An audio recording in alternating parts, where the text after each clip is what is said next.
Hello everyone, स्वागत है आप सभी का हमारे यूट्यूब चैनल में। इस वीडियो में हम आज आप सभी को सांख्यिकी के संबंध में समझाएंगे।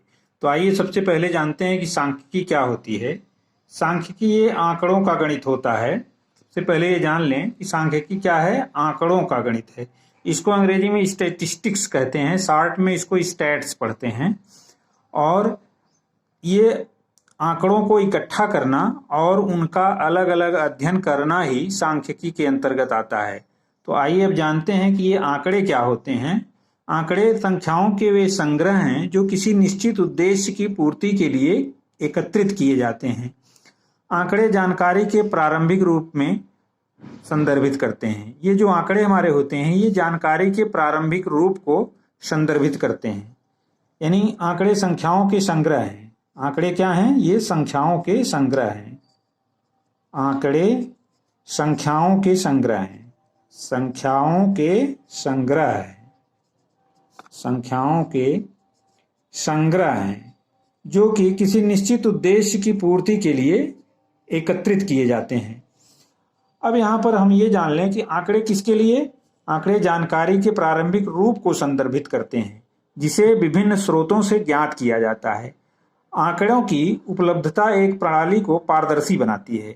जब हम आंकड़े कलेक्ट करते हैं और इन आंकड़ों की उपलब्धता ही कोई प्रक्रिया है उसको पारदर्शी बनाती है। यह एक लोकतांत्रिक समाज के लिए महत्वपूर्ण है। तो अब ये आंकड़े जो एकत्रित किए जाते हैं इनको किस क्रम में व्यवस्थित किया जाए।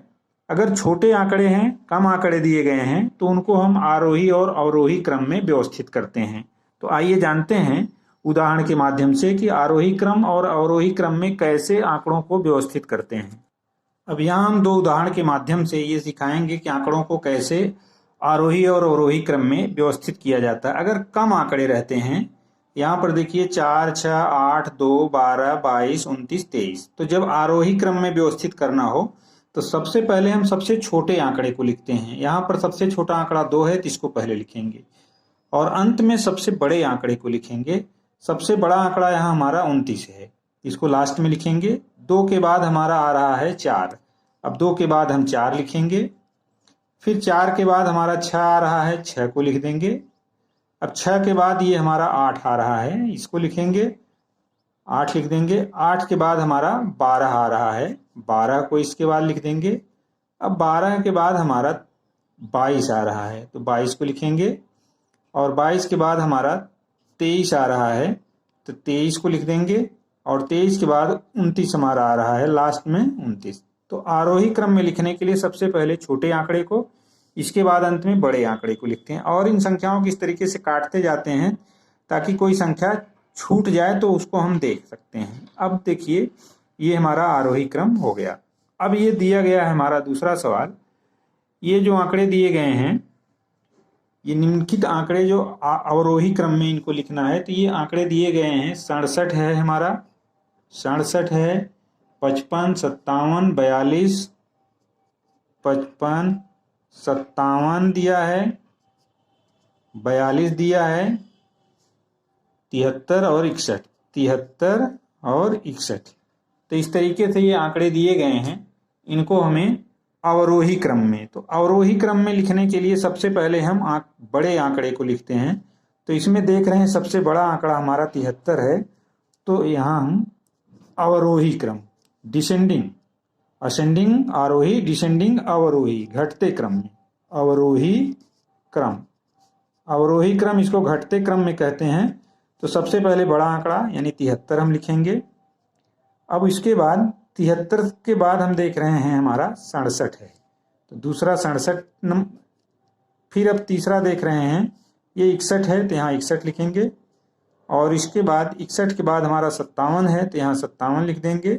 57 के बाद हमारा आ रहा है 55 तो यहाँ 55 लिखेंगे और सबसे छोटा हमारा 42 है, इसको सबसे बाद में लिख देंगे।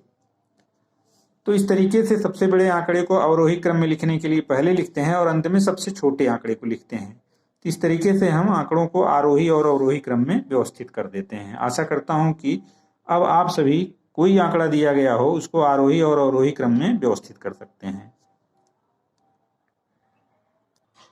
अब आगे हम सीखेंगे अगर आंकड़े कम होते हैं तो उन्हें हम आरोही और अवरोही क्रम में सजा करके उनके बारे में हम कुछ जानकारी हासिल कर सकते हैं। अगर आंकड़े ज़्यादा दिए गए हैं तो इन आंकड़ों को ज़्यादा हैं तो उनको एक व्यवस्थित क्रम में लिखने के लिए हम बारंबारता बंटन सारणी बनाते हैं। उसको टैली चिन्ह के माध्यम से कैसे बनाते हैं, अब आइए हम इस उदाहरण के माध्यम से आप सभी को टैली चिन्ह और बारंबारता सारणी सिखाते हैं। तो बारंबारता सारणी 4 स्तंभ इसमें बनाया जाता है। पहले स्तंभ में हम क्रम संख्या लिखते हैं, क्रम संख्या। अब दूसरे स्तंभ में ये जो संख्याएं दी गई हैं इन संख्याओं के बारे में लिखेंगे, संख्याएं। इसके बाद तीसरे स्तंभ में हम टैली चिन्ह लिखेंगे, टैली चिन्ह। अब चौथे स्तंभ में हम लिखेंगे बारंबारता।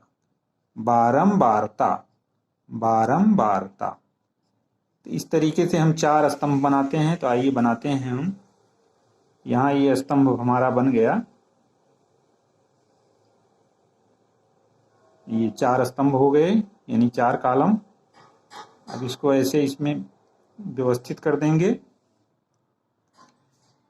तो अब हम इसके आगे अब क्रम संख्या लिखते हैं। क्रम संख्या 1 पर कौन सा आंकड़ा है, तो यहाँ क्रम संख्या 1 लिखेंगे।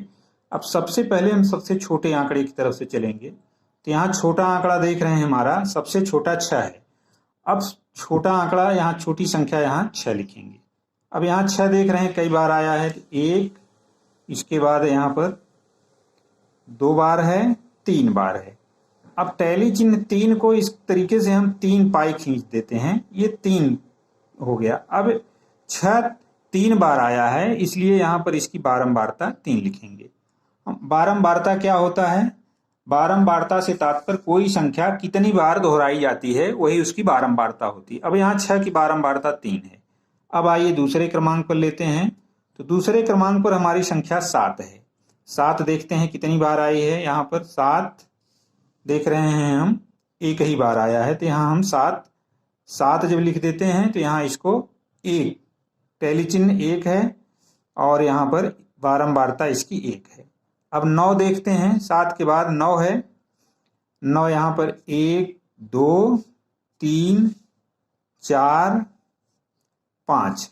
तो यहाँ पर तीसरे क्रमांक पर 9 लिखेंगे हम। 9 यहाँ 5 बार आया है, तो 5 को टैली चिन्ह के रूप में लिखने के लिए हम 1 2 3 4 पाई खींचेंगे। इस तरीके से ऐसे 5 लिख देते हैं। 5 को इस तरीके से लिखा जाता है। अब यहाँ ये 5 बार आया है तो इसकी बारंबारता 5 लिखते हैं। अब आगे हम चलते हैं, देख रहे हैं हम 6 हो गया, 7 हो गया, 9 हो गया। अब 9 के आगे हमारा यहाँ पर एक संख्या 12 दिखाई दे रही है। अब यहाँ चौथे क्रमांक पर हम 12 को लिखेंगे। अब आइए देखते हैं 12 कितनी बार आया है। तो 12 यहाँ 1 2 3 बार आया है। तो यहाँ हम 3 लाइन खींच देंगे और इसकी बारंबारता 3 लिख देते हैं। अब आगे यहाँ देख रहे हैं 5वें क्रम पर कौन सी संख्या है। 5वें क्रम पर 12 के आगे हमारी 14 है। तो 14 देख रहे हैं, यहाँ 14 लिखेंगे संख्याओं के आगे। अब 14 यहाँ हम 1 2 3 4, 14 4 बार आया है। तो यहाँ हम 1 2 3 4 लिख देते हैं और यहाँ इसकी बारंबारता 4 लिख देंगे।